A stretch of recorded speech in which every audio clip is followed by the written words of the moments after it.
Allez, on enchaîne sur notre réparation de carte mère. Là, on peut voir à l'entrée de la carte mère qu'il y a bien les 19 volts. Mais si on vérifie ailleurs sur la carte mère, on voit un peu partout qu'il y a 0 volts. Donc ça veut dire qu'il y a un court-circuit quelque part et que le MOVSET de sécurité bloque l'arrivée de l'électricité. Le MOVSET de sécurité il est de l'autre côté de la carte mère, donc on va devoir démonter. Là, on est sur un PC Dell haut de gamme. Et donc si je me branche là, je peux voir qu'il y a une résistance qui est nulle, donc il y a un court-circuit sur la ligne. Je vais injecter du courant, je mets 1 volt.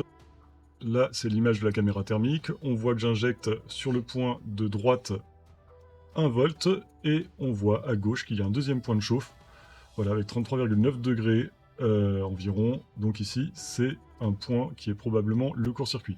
Alors c'est pas forcément le court-circuit, mais c'est un endroit qui chauffe. Le court-circuit, parfois, c'est pas forcément l'endroit qui chauffe qui est en court-circuit. Mais on va voir ça.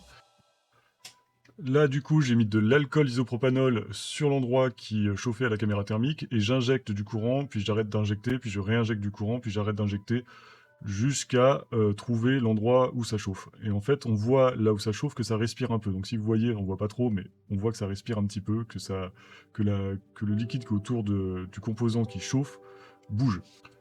Alors je rajoute un peu d'étain sur le condensateur qui est a priori en défaut, et je chauffe avec l'airgun pour le retirer. Alors désolé, on voit pas trop à l'image parce que la caméra ne filme pas exactement ce qu'on voit dans le microscope. Et donc là voilà, c'est un peu hors champ. Et voilà, le condensateur est parti, on voit l'emplacement où il était positionné, les deux petits points d'étain. On va pouvoir le remplacer par un autre. J'ai bien évidemment testé la carte mère pour voir si le court-circuit n'était plus présent, il n'est plus présent. Maintenant, je mets le nouveau condensateur, et je teste à nouveau pour voir s'il n'y a pas un court-circuit maintenant que le condensateur est en place. C'est bon, a priori, la carte mère est réparée. Voilà, ça ne bip plus. Allez hop, on remonte la carte mère.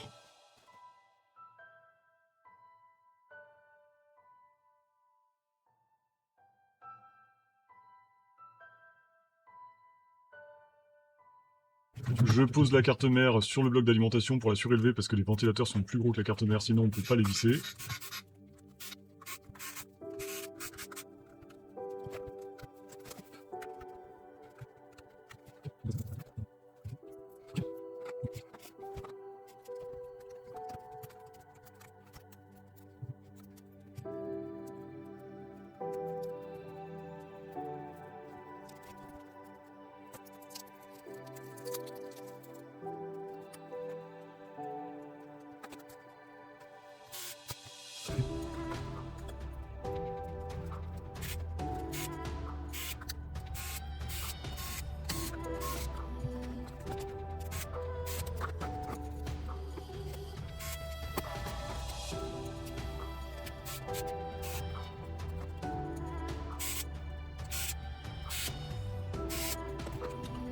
Voilà, on l'allume, le PC s'allume, le clavier s'allume, et l'écran s'allume, donc c'est bon.